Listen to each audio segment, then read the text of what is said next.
செய்தியை தினம் ஒவ்வொரு நாளும் செய்து கொடுக்கிறார். எப்படி ஒவ்வொரு நாளும் செய்து கொடுக்க எனக்கு ஒரு கேள்வி. நானே ஒரு செய்தி எடுக்க எனக்கு 4, 5 நாட்கள் வேணும். ஆனால் பாஸ்டர் ஆண்டனி டக்குன்னு செய்து கொடுப்பார். காரணம் அவருக்குள் இந்த பரிசுத்த ஆவியான அபிஷேகம் நிறைந்து அந்த ஒன்றான தேவன் யார் என்பதை மக்கள் கண்டுகொள்ளணும்.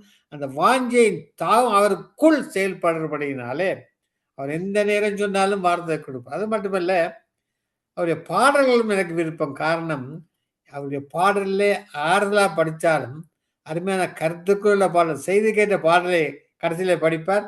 அது எனக்கு கேட்கும்போது ஆசீர்வாதம். எனவே இப்பொழுது நாங்கள் பாஸ்டர் ஆண்டன் தாசனை அழைப்போம். Praise Lord pastor Anton தாசனா.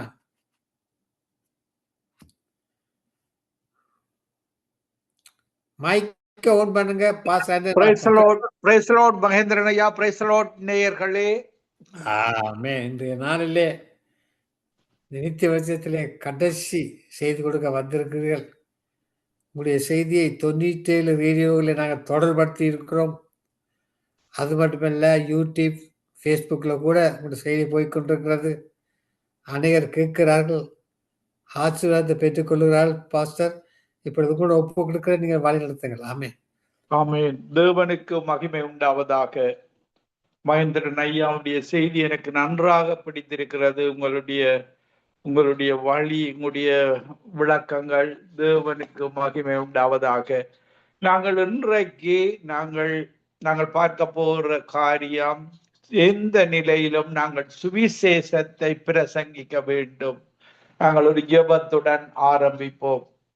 கிருபையும் இரக்கமும் பரிசுத்தமும் நிறைந்த எங்கள் அன்பு தகப்பனே, பவுல் எப்படி ரோமன் 1:15 படி பவுல் சொல்லுகிறார், ஆகையால் ரோமாபுரியில் இருக்கிற உங்களுக்கு என்னால் இயன்ற மட்டும் சுவிசேஷத்தை பிரசங்கிக்க விரும்புகிறேன்.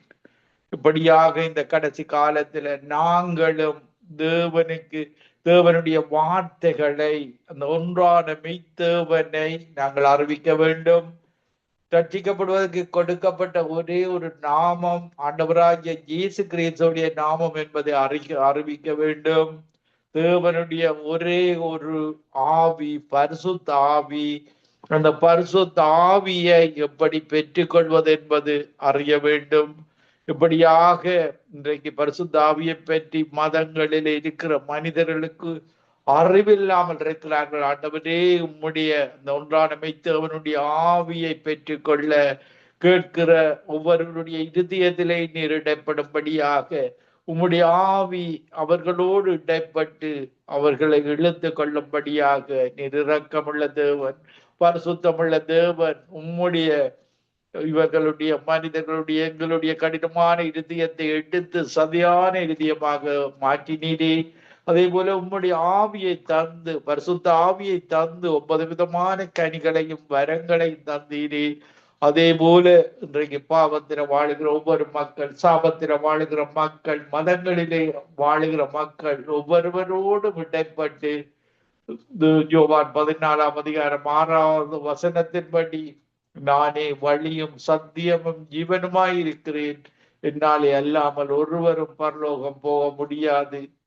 இயேசுதான் வழி, சத்தியம், உண்மை என்பதை பைபிள் தான், பரிசுத்த வேதாகமம், இயேசுதான் ஒரே வழி, பரலோகத்துக்குள்ள வழி.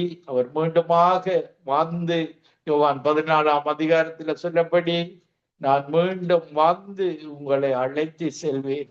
எங்களை அவருடைய ராஜ்யத்தில் அந்த கண்ணீர் இல்லாத, கவலை இல்லாத, துக்கம் இல்லாத, மரணமே இல்லாத அந்த ராஜ்யத்தில் எங்களை அழைத்து செல்ல வர இருக்கிறார். நாங்கள் ஆயத்தமாக எப்பொழுதும் தேவனுக்கு பிரியமான காரியங்களை செய்து அவருடைய கட்டளைகள், கற்பனைகள் ஒவ்வொன்றையும் கடைப்பிடித்து வாழும் பொழுது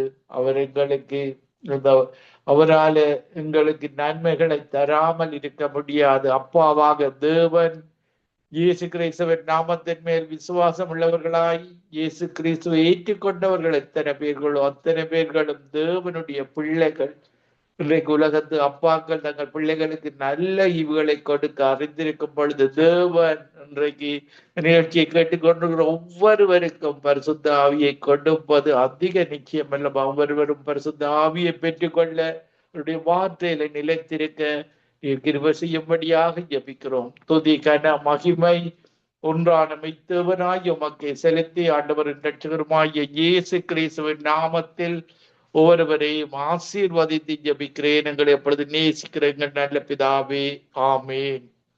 நாங்கள் ரோமர் 1 வசனத்திலே நாங்கள் பார்க்கும் பொழுது, கிறிஸ்துவின் சுவிசேஷத்தை குறித்து நான் வெட்கப்படேன். முன்பு யூதரிலும் பின்பு கிரேக்கரிலும் விசுவாசிக்கிறவன் எவனோ அவனுக்கு ரட்சிப்பு உண்டாவதற்கு அது தேவ பலனாயிருக்கிறது. பாருங்கள், வேதாகம வார்த்தைகளை நீங்கள் தியானித்து படிக்க வேண்டும். ஒவ்வொரு வார்த்தைகளையும் நன்கு தியானிக்க வேண்டும். பாருங்கள், யோவான் 1:1 சொல்லுகிறது, ஆதியிலே வார்த்தை இருந்தது, வார்த்தை தேவனிடத்தில் இருந்தது, அந்த வார்த்தை தேவனாக இருந்தது. பாருங்கள், அந்த வார்த்தை மாம்சமாகி இயேசுவாக இந்த உலகத்துல வாழ்ந்து காட்டினார். வார்த்தையின்படிதான் வாழ்ந்தார். வார்த்தைக்கு புறம்பாக அவர் உற்று பாவம் கூட செய்யாமல், தவறு கூட செய்யாமல் 100% இயேசு வார்த்தையின்படி வாழ்ந்து காட்டினார். பாருங்கள், தேவன் இயேசுவாக 1 யோவான் 3:8 தேவன் மாம்சத்தில் வெளிப்பட்டார். இந்த உலகத்துல மரிப்பதற்காக மாம்சத்துல வெளிப்பட்டவர் தான் இயேசு. இந்த உலகத்தில பரிசுத்த ஆவி பரலோகத்திலே அனுப்பப்பட்ட பரிசுத்த ஆவியினால கற்பந்தரித்து பரிசுத்த மனிதனாக அவர் தன்னுடைய தேவனுக்கு கீழ்ப்படிந்தவராகத்தான் இயேசு செயற்பட்டார். தேவனுடைய வார்த்தைகளுக்கு தேவனோடு அனுதினமும் உறவாடுவார். அன்றைக்கு செய்ய வேண்டிய அற்புதங்கள், அதிசயங்கள் எல்லாவற்றையும் தேவன் அவருக்கு சொல்லி கற்றுக் கொடுக்கிறவராக இருந்தார். பாருங்கள், முழுவதும் ஜபித்தார். நசரேயனாகிய இயேசுவை தேவன் பரிசுத்த ஆவியினாலும் அக்கினியினாலும் அபிஷேகித்தார். அதே அபிஷேகம் தான் எங்களுக்கு தேவன் தந்திருக்கிறார். இயேசு கிறிஸ்துவை இரட்சகராக ஏற்றுக்கொண்டு இயேசு நாமத்தின் மேல் விசுவாசம் உள்ளவர்கள் அனைவருக்கும் பாருங்கள், இந்த மறுபடியும் பிறந்த அனுபவத்தை தந்திருக்கிறார். யோவான் 3:3 சொல்லப்படுகிறது.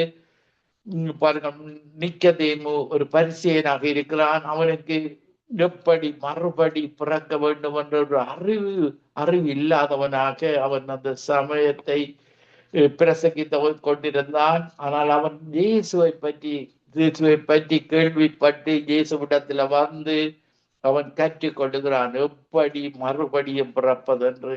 பாருங்கள், நாங்கள் தாயின் வயிற்றில முதலாவதாக பிறக்கிறோம். மறுபடியும் பிறக்கும் பொழுது பரலோகத்திலே அனுப்பப்பட்ட பரிசுத்த ஆவியானவர் 1 பேதுரு 1:12 சொல்லுகிற அந்த பரிசுத்த ஆவியானவர் நீங்கள் ஜனத்தினால முழுக்கு ஞானம் பெற்று இயேசு எனக்காக மரித்து 3ஆம் நாள் உயிர்த்தெழுந்து இன்றைக்கு உயிரோடு இருக்கிற தெய்வம் என்னை இரட்சகராக ஏற்றுக்கொள்ளும். என்னுடைய பாவங்கள் எல்லாம் இயேசு கிறிஸ்துவின் இரத்தம் 1 யோவான் 1:7 இயேசு கிறிஸ்துவின் இரத்தம் சகல பாவங்களையும் கழுவி சுத்திகரிக்கிறது என்று வசனத்தை விசுவாசிக்கும் பொழுது எங்களுடைய தேவன் உங்களுடைய பாவங்களை எல்லாம் கழுவி விடுகிறார். நாங்கள் அபியாசப்படுத்த வேண்டும். தேவனுடைய வார்த்தை இது ஆதியில் இருந்த வார்த்தை. இந்த வார்த்தைகள் தேவனுடைய வார்த்தை. இந்த வார்த்தைகளை நாங்கள் எங்களுடைய ஆத்மாவிலேயும் இருதயத்திலேயும் சேர்த்து கொள்ள வேண்டும். தேவனுடைய வார்த்தைகளை பாருங்கள், சரீர பிரகாரமான உணவாக நாங்கள் சாதாரண உணவை சாப்பிடுகிறோம். 3 நேரம் 4 நேரம் என்று எங்களுடைய மாம்சத்துக்கு தேவையான உணவுக்காகத்தான் இன்றைக்கு எல்லா மக்களும் ஓடி உழைத்து கொண்டிருக்கிறார்கள்.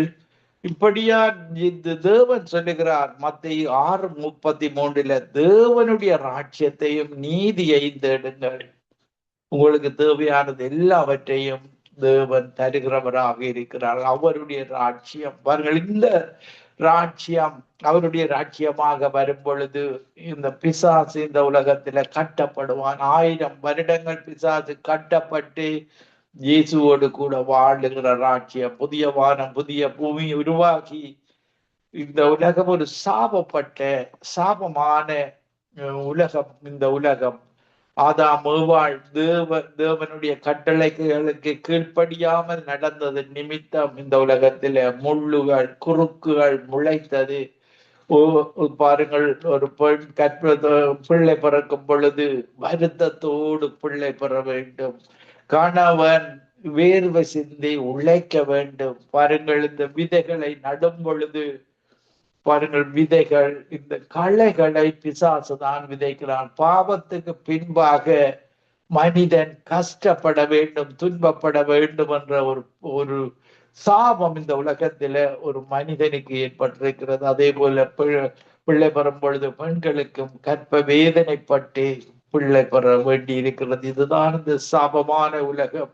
இந்த சாபமான உலகத்தை ஆசீர்வாதமாக உலகமாக இயேசு கிறிஸ்து தன்னுயிரை கொடுத்து மீட்டுக் கொண்டார். அவர் மீண்டும் வந்து எங்களை அவருடைய ராட்சியத்தில நித்தியமாக வாழுகிற ராட்சியம். பாருங்கள், மிருகங்கள் கூட இந்த உலகத்தில ஊனாயும் ஆடும் ஒன்றை ஒன்று பொறித்து தின்னுகிற உலகம்தான் இந்த உலகம். மனிதர்கள் மனிதனை கொல்லுவது, இப்படியான தீமைகளை செய்கிற இந்த உலகத்தின் அதிபதி சாத்தானாக இருக்கிறான். அவன் இந்த அரசியல்வாதிகள், அரச தலைவர்கள் அவர்கள் கூடாக பாவத்தை அந்தந்த நாடுகளில செய்கிறவனாக இருக்கிறான். பாருங்கள், இந்த உலகத்தில ஒரு தேசம் ஆசீர்வாதமாக இருக்க வேண்டுமாக இருந்தால் இயேசு கிறிஸ்துவை இரட்சகராக ஏற்றுக்கொண்டு அபிஷேகத்தை பெற்ற மக்கள் அதிக அளவு ஒரு தேசத்துல காணப்படும் பொழுது அந்த தேசம் ஆசீர்வதிக்கப்பட்ட தேசமாக வருகிறது. பாருங்கள், ஏன் கிறிஸ்தவ நாடுகள் மட்டும் நாங்கள் ஆராய்ந்து பார்த்தால் அவைகள் ஆசீர்வதிக்கப்பட்ட நாடுகளாக அன்று தொடக்கம் இருந்து வருகிறது. பாருங்கள், இந்த கடைசி காலத்தில கிறிஸ்தவர்கள் கூட இந்த கிறிஸ்தவ நாடுகளில் வாழ்ந்த கிறிஸ்தவர்கள் கூட பின்மாற்றம் அடைந்து பண ஆசை உள்ளவர்களாக அவர்கள் இயேசுவை விட்டு இயேசுவை அந்த பழைய கிறிஸ்தவர்கள் பாருங்கள், பாடசாலையில இந்த கிறிஸ்தவ நாடுகளின் ஆதிகால கிறிஸ்தவர்களை பார்த்தால் அவர்கள் தேவனுக்கு கீழ்ப்படிந்தவர்களாக வேதாகமத்தை பாடசாலைகளில் கற்றுக்கொண்டவர்களாக கிறிஸ்தவ ஆலயங்களை இந்த நாடுகள் முழுக்க கிறிஸ்தவ ஆலயங்களை கட்டினவர்களாக அதன்படி கீழ்ப்படிந்து நடந்தவர்களாக இருந்தது நிமித்தம் தேவன் அந்த தேசங்களை ஆசீர்வதித்தார். பாருங்கள், தேவன் தான் நல்ல தொழில்நுட்பங்களை கொடுக்கிறவராக இருக்கிறார். பல கிறிஸ்தவர்கள் தான் இந்த தொழில்நுட்பங்களை கண்டுபிடித்திருக்கிறார்கள். தேவன் கொடுக்கிற ஞானத்துக்கூடாக அவர்கள் அதை செய்கிறார்கள். பாருங்கள், இந்த சவுத் கொரியாவை பார்க்கும் பொழுது சவுத் கொரியா ஒரு புத்திஸ்ட் கண்ட்ரியாக இருந்தது. போல் ஜங்கச்சு என்ற ஒரு பாஸ்டர் 17 வயதில மரிக்கும் தருவாயில இருந்த மகனை ஒரு பாடசாலை மாணவி அந்த போல் ஜங்கச்சு பாஸ்டருக்காக 17 வயதில டாக்டர்கள் சொல்லிவிட்டார்கள், இன்னும் 3 மாசமோ 6 மாசத்தில் இறந்து விடுவாய். ஆனால் அந்த மகள் போய் அந்த போல் ஜங்கச்சு பாஸ்டருக்காக ஜெபித்த பொழுது அந்த அபிஷேகத்தை தேவன் காண்பித்தார். அபிஷேகத்தினூடாக நுகங்கள் முறிந்தது, அவர் எழுந்து. பாருங்கள், தேவனுடைய இதுதான் அபிஷேகம் செய்கிறது. அபிஷேகம் வரும் பொழுது அந்த வல்லமை வெளிப்படுகிறது. மரிக்க வேண்டிய உறுப்புகள் எல்லாம் உயிரடைகிறது. இதுதான் இயேசு செய்த அற்புதங்கள். பாருங்கள், நாயினூர் விதவை மரித்த வாலிபம் மகனை இயேசு உயிர்த்தெழ வைக்கிறார். அந்த அபிஷேகம், இயேசுவிலே இருக்கிற அபிஷேகம், அந்த பாடையை தொட்ட பொழுது இயேசுடைய அபிஷேகம் அவருடைய கரங்களுக்கூடாக அத்தனை அபிஷேகம் பரவி அந்த வாலிப மகன் நாயூர் விதவையின் மகன் உயிர் அடைகிறான். இதுதான் பரலோகம் செய்கிறது. அங்கு பரலோகத்தில செத்த பொருட்களை காண முடியாது. இன்றைக்கு இந்த உலகத்திலே இருக்கிற அழிந்து போகிற காரியங்கள் பரலோகத்தில எல்லாம் உயிருள்ள மிருகங்கள், உயிருள்ளவைகளாகத்தான் எல்லாமே இருக்கின்றன. மரணம் இல்லை அங்கு.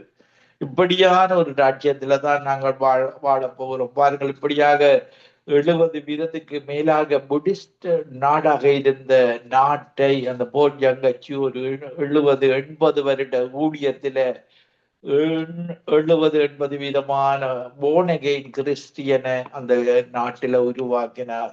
ஆனால் இன்றைக்கு அந்த தேசத்தில பாருங்கள், அந்த பக்கத்து நாடுகள் இந்த கம்யூனிஸ்ட் நாடுகளாக இருப்பது நிமித்த நார்த் கொரியா சில நாடுகளுக்கு கூடாக இந்த ரஷ்யா தவறான கிறிஸ்துவுக்கு எதிராக செயற்படும் நாடுகள் அந்த நாட்டுகளை இப்பொழுது நுழைந்து திரும்பமாக அவர்கள் போர்ஸ் பண்ணுகிறார்கள் அங்கு ஒரு கம்யூனிஸ்ட் ஆட்சியை உருவாக்குவதற்காக. பாருங்கள், அந்த தேசம் தொழில்நுட்பத்தில புத்திஸ்ட் நாடாக இருந்த சைனா இன்றைக்கு புத்திஸ்டாக இருக்கிறது. இந்த சவுத் கொரியா புத்திஸ்டாக இருந்த நாடு கிறிஸ்தவ நாடாக வந்த அந்த தேசம் ஒரு ஆசீர்வதிக்கப்பட்ட தேசமாக மாறி இருக்கிறது. ஆனாலும் இன்றைக்கு மீண்டுமாக அந்த கம்யூனிஸ்ட் ஆட்கள் அந்த நாட்டை மீண்டுமாக அந்த அரசாங்கம் மாறி சிறிதாக அந்த கம்யூனிசத்துக்கு போகிறது.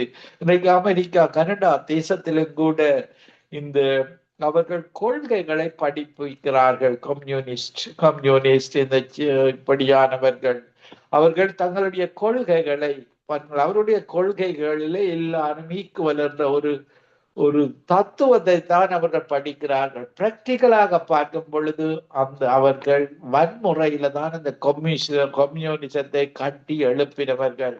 கிறிஸ்தவம் என்பது ஒரு கொலை செய்து ஒரு நாட்டை உருவாக்குவதில்லை, அன்பின் ராட்சியமாக இயேசு எங்களுக்காக மனுக்குலத்துக்காக தன் உயிரை கொடுத்து இந்த உலக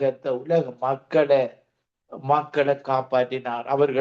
அவர்கள் இயேசு கிறிஸ்துடைய ராஜ்யத்தில வாழ வேண்டும், கவலை இல்லாத, கண்ணீர் இல்லாத, துக்கம் இல்லாத. இந்த கம்யூனிசத்தில இப்படியாக மதங்களில வாழுகிற மக்கள் இயேசுவை நீங்கள் வெறுத்து விட்டால், இயேசு வேண்டாம், உங்களுக்கு பைபிள் வேண்டாம் என்றால் உங்களுக்குள்ள பிசாசு உங்களை நரகத்துக்கு இழுத்து செல்கிறவனாக இருக்கிறான்.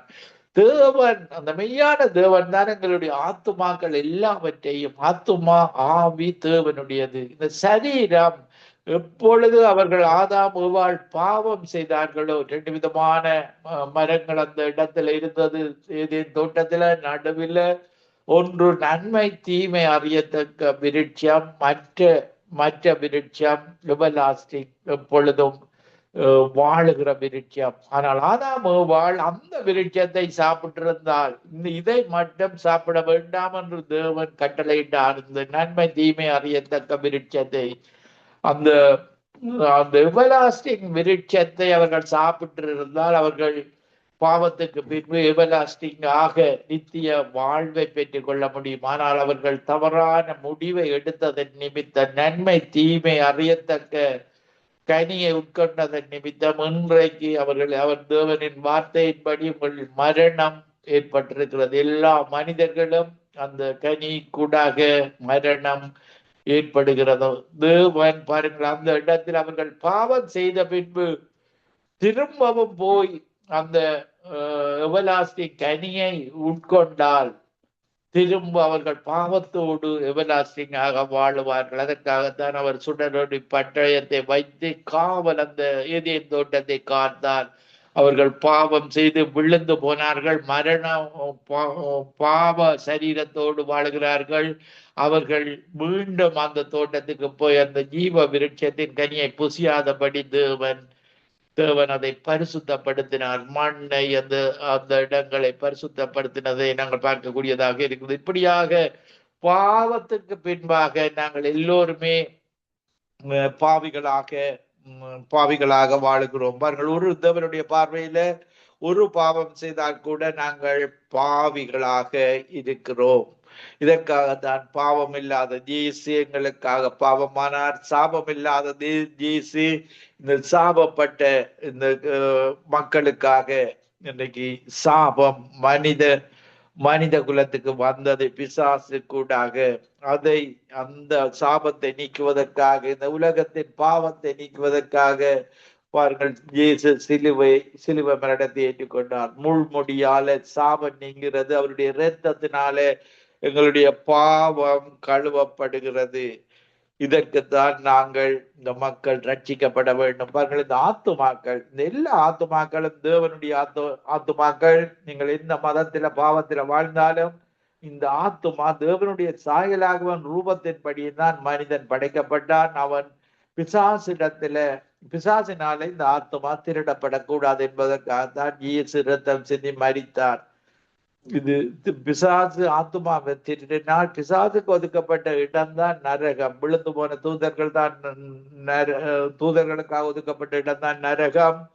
அந்த மனிதனுடைய ஆத்மா எந்த ஒரு மதமாக இருந்தாலும் எந்த மனிதனுடைய ஆத்மாவும் நரகத்துக்கு போகக்கூடாது என்பதற்காகத்தான் அந்த ஆத்மா இயேசுவோடு வாழ வேண்டும் என்று விரும்புகிற இயேசு கிறிஸ்து தான் தன் உயிரை கொடுத்து எங்களுடைய ஆத்மாவை காத்திருக்கிறார். நீங்கள் விசுவாசிக்க வேண்டும். விசுவாசம் என்பது நீங்கள் தேவனுடைய வார்த்தைகளை உங்களுடைய இருதயத்திலேயும் ஆத்மாவிலேயும் சேர்த்து கொள்ளும் பொழுது உங்களுடைய விசுவாசம் வளர்ந்து கொண்டிருக்கிறது. நீங்கள் தியானிக்க வேண்டும். தேவன் எனக்கு பயமுள்ள ஆவியை கொடாமல் அன்பும் பலமும் தெளிந்த புத்தியும் கொடுக்கிறார். என் துக்கம் சந்தோஷமாகும். ஒவ்வொரு வாக்கு தத்தங்களை நாங்கள் எனக்கென்று எடுத்துக்கொள்ள வேண்டும். வாக்கு தத்தங்கள் உங்களுடைய நிலைமைகளை பொறுத்து உங்களுக்கு ஆசீர்வாதம் வேண்டுமாக இருந்தால், உங்களுக்கு பணங்கள் தேவை, பொருள் தேவை, உங்களுக்கு ஒரு வாழுவதற்கு சாதாரணமாக குடும்பத்தை நடத்த முடியாதிருந்தால் நீங்கள் தேவனுடைய வார்த்தையை கை கொள்ள வேண்டும். தேவனுடைய வார்த்தை சொல்லுகிறது, முதலாவது தேவனுடைய ராஜ்யத்தை நீதியை தேடுங்கள், அப்பொழுது உங்களுக்கு எல்லாம் கொடுக்கப்படும். நீங்கள் அதை விசுவாசித்து தேட வேண்டும். பாருங்கள், துன்மார்க்கர் வழியில, நீங்கள் உலகத்தின் வழியில, பாவத்தின் வழியில சினிமா சீரியல்களை பார்த்து விட்டு காலத்தை கடத்தி விட்டு உங்களுடைய நேரங்களை வீணாக்கி விட்டு எனக்கு என்னுடைய தேவன் எனக்கு ஒன்று செய்யவில்லை. நீங்கள் போகிற மதங்களில் உள்ள உங்களுடைய தேவர்கள் ஒன்றும் உங்களுக்கு செய்ய மாட்டார்கள். பாருங்கள், அவர்களால் மழையை வருஷிக்கத்தன்மை அவர்களுக்கு இல்லை. 14ஆம் அதிகாரம் 22வது வசனத்தில் சொல்லப்படுகிறது, இந்த வீணான தேவர்களுக்கு மழை வருஷிக்கத்தான் தக்கவர்கள் உண்டோ என்று தேவன் கேட்கிறார். பாருங்கள், நீங்கள் உங்களுடைய மத தெய்வங்களை கையினால உருவங்களாக மதங்களை நீங்கள் தான் உருவாக்குறீர்கள். உருவாக்கி விட்டு இந்த உலகத்துக்கு மழை பெய்ய வேண்டும் என்று கேட்டால் அவர்களால் மழை வருஷிக்க முடியாது. தேவன் தான் பரலோக பலகணியை திறந்து மாரியம் உறைந்த மழையும் வானத்தில் இருந்து இறங்கி விதைக்கிறவனுக்கு விதையையும் புசிக்கிறவனுக்கு ஆகாரத்தையும் கொடுக்கிறது. அப்படியே தேவனுடைய வாயிலிருந்து புறப்படும் வசனமும் இருக்கும். அது வெறுமையாக திரும்பாது. இந்த வசனம் ஒரு நாளும் உங்களை ஆசீர்வதித்து விட்டு தான் திரும்பும். அதுதான் தேவனுடைய வசனம்.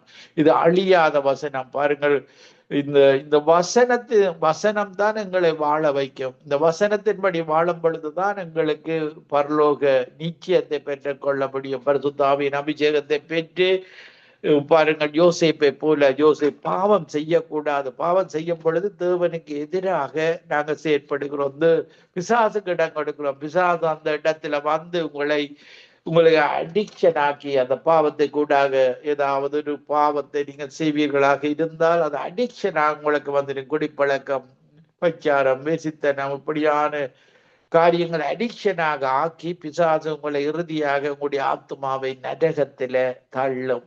பாருங்கள், எங்களுடைய தேவன் தான் இந்த ஆத்மாவையும் சரீரத்தையும் அழிக்க வல்லவர் எங்களுடைய தேவனாக இருக்கிறார். நீங்கள் தொடர்ந்து மனம் திரும்பாமல் வாழ்வீர்களாக இருந்தால் அவர் எப்பொழுதும் உங்களை அழைக்கிறார். அன்பாக அழைக்கிறார். அன்புதான் அவருடைய பிரதானமான கனியாக இருக்கிறது. எல்லாவரையும் அழைக்கிறார், எங்களுக்கும் கட்டளை இடுகிறார். அவர்கள் அந்த நரகத்தை போகக்கூடாது. அதற்காகத்தான் ஒவ்வொரு கிறிஸ்தவனுக்கும் விழுந்த கடமையாக இருக்கிறது இந்த சுவிசேஷத்தை அறிவிக்கும்படி அவருடைய கட்டளையாக இருக்கிறது. பாருங்கள், உங்களை ஒருத்தன் குற்றப்படுத்துகிறவன் இருக்கிறான், அவன் தான் பிசாசு. 24 மணி நேரமும் கிறிஸ்துவின் அபிஷேகத்தை பெற்றவர்களை குற்றப்படுத்துகிறவனாக இருக்கிறான்.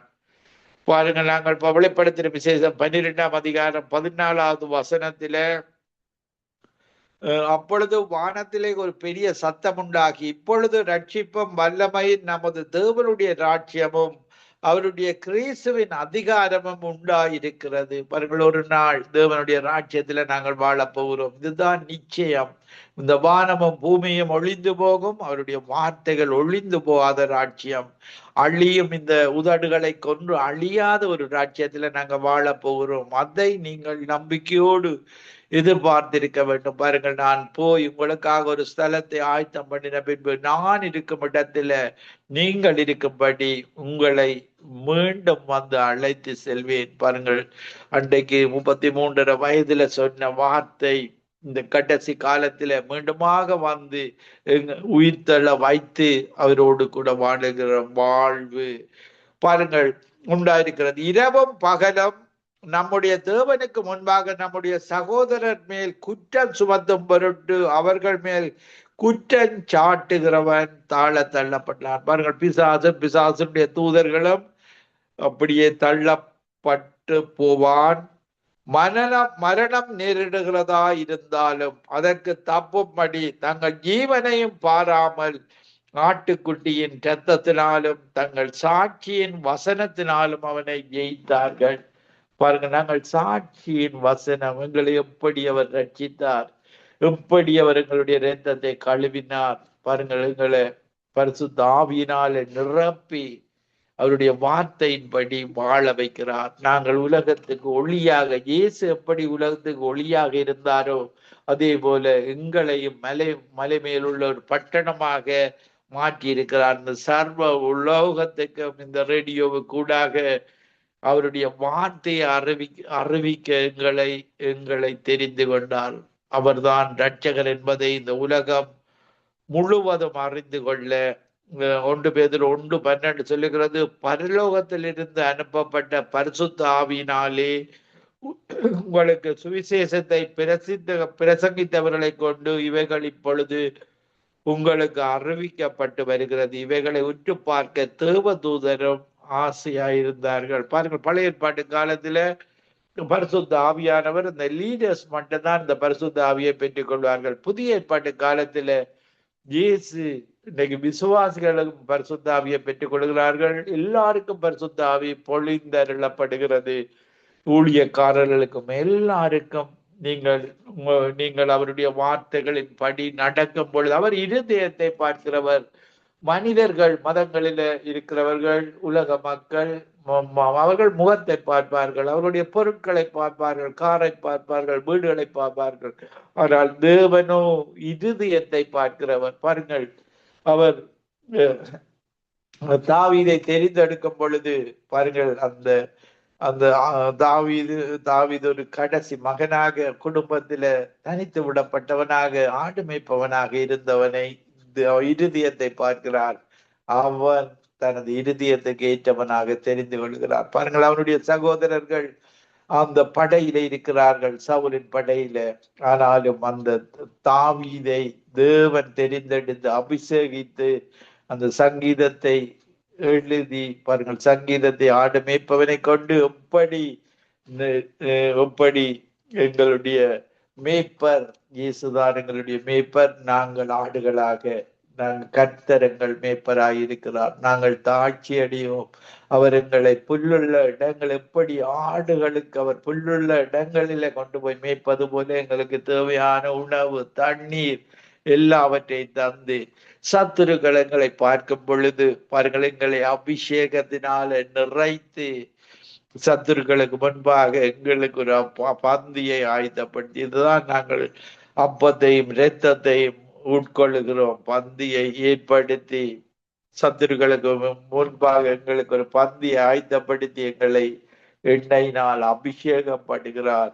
ஜீவனுள்ள நாளெல்லாம் எங்களுடைய தேவன் எங்களுக்கு நன்மையையும் கிருபையையும் தருகிறார். நாங்கள் நீடித்த நாட்களாக இந்த மரணத்துக்கு பின்பு தொடர்ந்து தேவனோடு நித்தியமாக வாழுகிற வாழ்வு நீடித்த நாட்களாக எங்களை வாழ வைக்கிற தேவன் தான் எங்களுடைய தேவன். அவரை நீங்கள் விட்டு விடக்கூடாது. இன்றைக்கு மதங்களுக்கு கூடாக பாருங்கள், ஆபிரகாமுடைய தகப்பன் ஒரு ஒரு ஐடியல் வர்ஷிப்பாக இருந்தான். இயேசு ஆபிரகாமை பிரித்தெடுத்தார். பாருங்கள், ஆபிரகாமுடைய பிள்ளைகளை பார்க்கும் பொழுது ஆபிரகாம், ஈசாக்கு, யாக்கோபு கூடாக இஸ்ரவேல் ஜனங்கள் வருகிறது.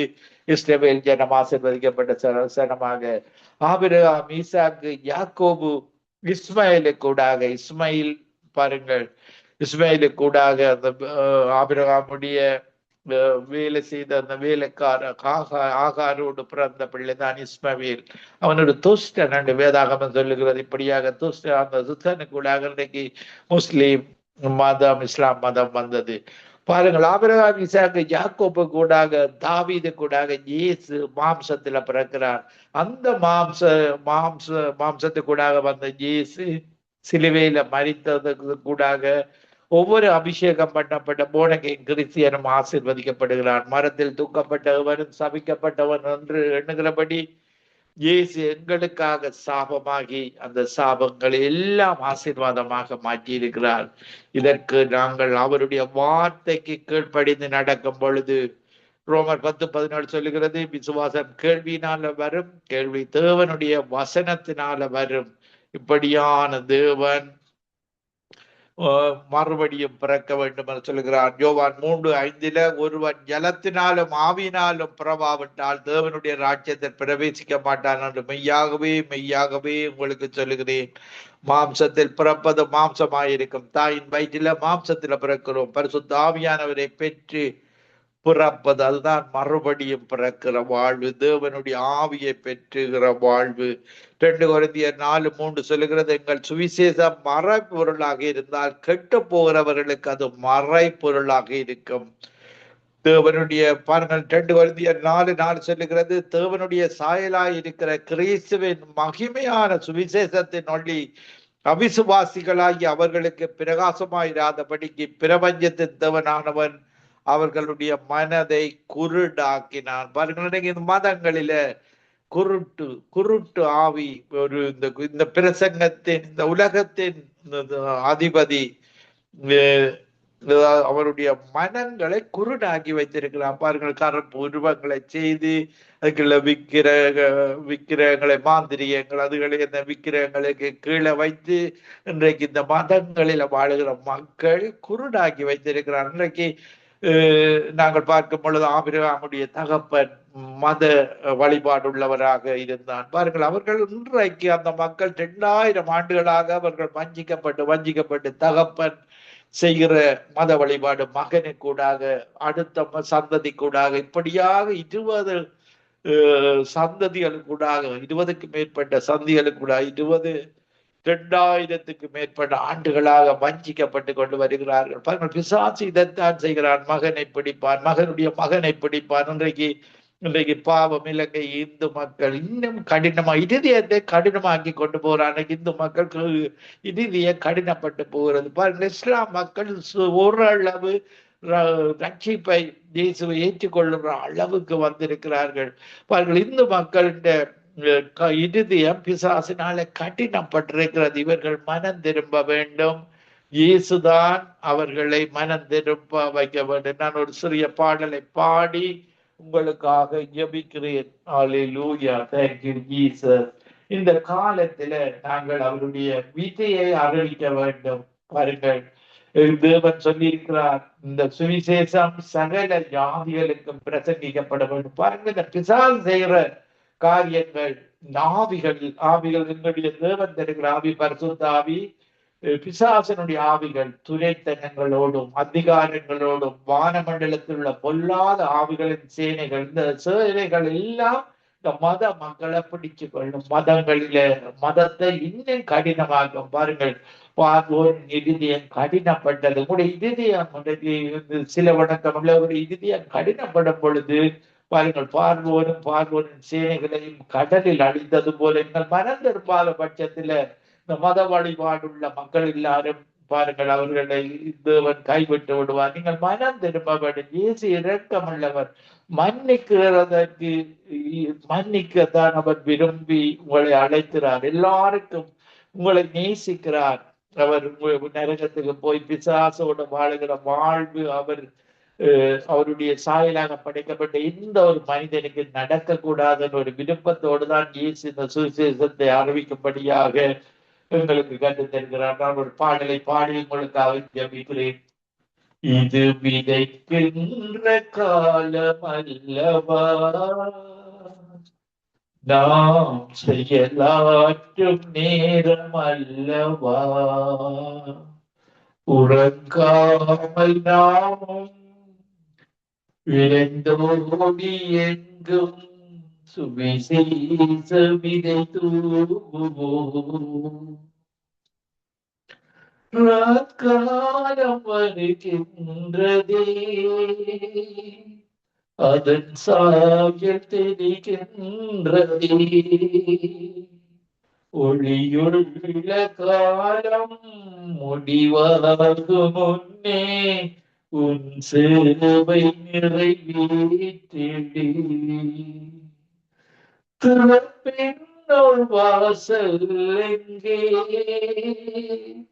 அதில் நிற்கும் மனிதன் எங்கே. திறப்பில் நீக்கும்படியாக எங்கள் ஒவ்வொருவரையும் அழைக்கிறார். பாருங்கள், மோசே திறப்பிலே நின்றான். ஆபிரகாம் அந்த சோதம் அழிக்கப்படும் பொழுது திறப்பில நின்ற அந்த மக்களுக்காக பரிந்து பேசினான். 10 நீதிமான்கள் கூட இல்லாத பட்சத்தில் அந்த சோதம் குமரா அழிக்கப்பட்டது. அதே போலதான் இன்னைக்கு மதங்களில வாழுகிற தேசத்தில அவர் ஒரு குறிப்பிட்ட அளவு நீதிமான்களை தேடுகிறார். அவர்கள் இல்லாத பட்சத்தில தேவனால ரட்சிக்கப்பட்டு அபிஷேகம் பண்ணப்பட்ட மக்கள் தான் அந்த தேசங்களுக்கு பரிந்து பேச முடியும். அப்படி இல்லாத மக்கள் பாருங்கள், தேவன் அப்படியே ஒப்பு கொடுத்து விடுவார் பிசாசிடத்துல. கர்த்தரின் கண்கள் பூலோகமெங்கும் அதை தேடி அழைக்கின்றதே, பின்மாறி பொழிகின்றதே, உன் வேலை வருகின்றதே, அழிகின்ற கூட்டம் உன்னைத்தான் என்று எதிர்நோக்கி நிற்கின்றது. ஒவ்வொரு எங்களைத்தான் ஆண்டவர் இந்த அழிகின்ற கூட்டத்திற்காக, இன்றைக்கு மதங்களுக்கூடாக அழிகின்ற கூட்டத்துக்காக, பாவத்துக்கூடாக அழிகின்ற கூட்டத்திற்காக இந்த நித்திய ஒளி சங்கமம் ரேடியோவில் ஊழியம் செய்கிற ஒவ்வொருவரையும் தான் தேவன் எதிர்நோக்கி காத்து நிற்கிறார். எங்களை இந்த இறுதிக்கால ஊழியத்தை செய்து அந்த நரகத்துக்கு போறோம் மக்களை பரலோகத்துக்கு அழைத்து செல்லும்படியாக எங்களைத்தான் நோக்கி நிற்கிறார். அல்லேலூயா. அன்பும் நான் உங்களுக்காக ஜெபிக்கிறேன். என்னை மன்னியும் என்று கேளுங்கள். நான் இயேசுவை ரட்சகராக ஏற்றுக் கொள்கிறேன் என்று சொல்லுங்கள். கிருபையும் இரக்கவும் பரிசுத்தம் அன்பு தகப்பனே, உம்முடைய வார்த்தைகள் இயேசுதான். அப்போஸ்தலர் 4:12 படி இந்த உலகத்திலே இருக்கிற அத்தனை மக்களுக்கும் ரட்சிக்கப்படுவதற்கு கொடுக்கப்பட்ட ஒரே ஒரு நாமம் ஆண்டவராகிய இயேசு கிறிஸ்துவின் நாமம் என்பதை இந்த மதங்களில் வாழுகிற மக்கள், பாவத்தில் உள்ள மக்கள் ஒவ்வொருவரும் அறிந்து கொள்ள கிருபை செய்வீராக. மனுக்குலத்தின் பாவத்துக்காக இயேசு காயப்பட்டீர், மனுக்குலத்தின் அக்கிரமங்களுக்காக இயேசு சிலுவையில் நொறுக்கப்பட்டீர். எங்களுக்கு சமாதானத்தை உண்டு பண்ணும் ஆக்கினிய இயேசு நீர் அந்த சிலுவையில் ஏற்றுக் கொண்டீர். உம்முடைய தழும்புகளால இந்த நேரத்தில் யார் நோய்வாய்ப்பட்டிருக்கிறார்களோ உம்முடைய தழும்புகளால குணமாக்க வேண்டுமாறு ஜெபிக்கிறேன். என்ன நோய்களாக இருந்தாலும் நீர் பட்சவாதம் இல்லாத தேவன் அல்லவா? அன்று இஸ்ரவேலில நீர் சகல நோய்களையும் சகல வியாதிகளையும் குணமாக்கின தேவன் அல்லவா? இந்த நேரத்தில் உண்மையோடு முத்தபத்தோடு விருதியபூர்வமாக கேட்கிற ஒவ்வொருவரும் என்ன விதமான நோய்கள் இருந்தாலும் இந்த நேரத்தில் உங்களுடைய இரக்கத்தை வேண்டி நிற்கிறோம். ஆண்டவரே, கேன்சராக இருந்தாலும் என்ன கடும் வருத்தமாக இருந்தாலும் அவர்கள் ஏதாவது செய்த பாவங்களை மன்னியும் ஆண்டவரே. சில பாவங்களுக்கு ஊடாக அவர்களுக்கு இந்த நோய்கள் வந்திருக்கலாம். அந்த பாவங்களை மன்னித்து ஆண்டவரே அவர்களுக்கு ஒரு மனம் திரும்புதலை கொடுக்கும்படியாக கடினமான இதயங்களை, இன்னைக்கு மதத்தில வாழுகிற மக்களுடைய கடினமான இதயங்கள் எல்லாம் சதையான இதயமாக மாற அன்று சகைவை அழைத்து சதையான இதயத்தை கொடுத்து உம்முடைய ஆவினால் நிரப்பி அவனை மன திரும்ப பண்ணிலே இன்றைக்கு மதங்களில வாழுகிற ஒவ்வொரு மக்களுடைய இதயங்களை உம்முடைய இதயத்தை கொடுப்பீராக, சதியான இதயமாக மாற்றுவீராக. உம்முடைய பரிசுத்த ஆவியால் இந்த நேரத்தில் நிரப்புவீராக. உச்சத்திலிருந்து உள்ளங்கால் வரைக்கும் அபிஷேகத்தினால நிரம்புவார்களாக. எங்களுக்காக நீர் மரித்தீர், உயிர்த்தீர், மீண்டும் வந்து எங்களை உடைய ராட்சியத்துக்கு அழைத்து செல்லுகிற கிருபைக்காக உமக்கு நன்றி. கவலை இல்லாத, கண்ணீர் இல்லாத, துக்கம் இல்லாத, மரணமே இல்லாத அந்த ராட்சியத்தில் எங்களை அழைத்தது போல ஒரு மக்களை இழுத்து கொள்ளும். நரகம் என்பது போனால் திரும்பி வர முடியாத தேசம் என்று வேதாகமம் சொல்லுகிறது. ஆண்டவரே, அந்த தேசத்துக்கு யாரும் போகக்கூடாது. இந்த உலகத்தில் ஒரு நோய்கள் வந்தால் கூட அந்த நோய்களை குணமாக்கி விடுகிற தேவனாகி இருக்கிறார்கள். நரகத்துக்கு போனால், அந்த பிசாசுக்கு அடிமைப்பட்டால் அவர்கள் திரும்பி வர முடியாத பயரில வாழுகிற வாழ்வு, அந்த வாழ்விலிருந்து ஒவ்வொருவரை விழுத்துக் கொள்வீராக. துதி கன மகிமை ஒன்றான மெத்தவனாய் உமக்கு செலுத்தி அந்தவரின் ரட்சகருமாகிய இயேசு கிறிஸ்துவின் நாமத்தில் ஒவ்வொருவரையும் ஆசீர்வதித்து ஜெபிக்கிறேன். எங்களை நேசிக்கிற நல்ல பிதாவே. ஆமென், ஆமென்.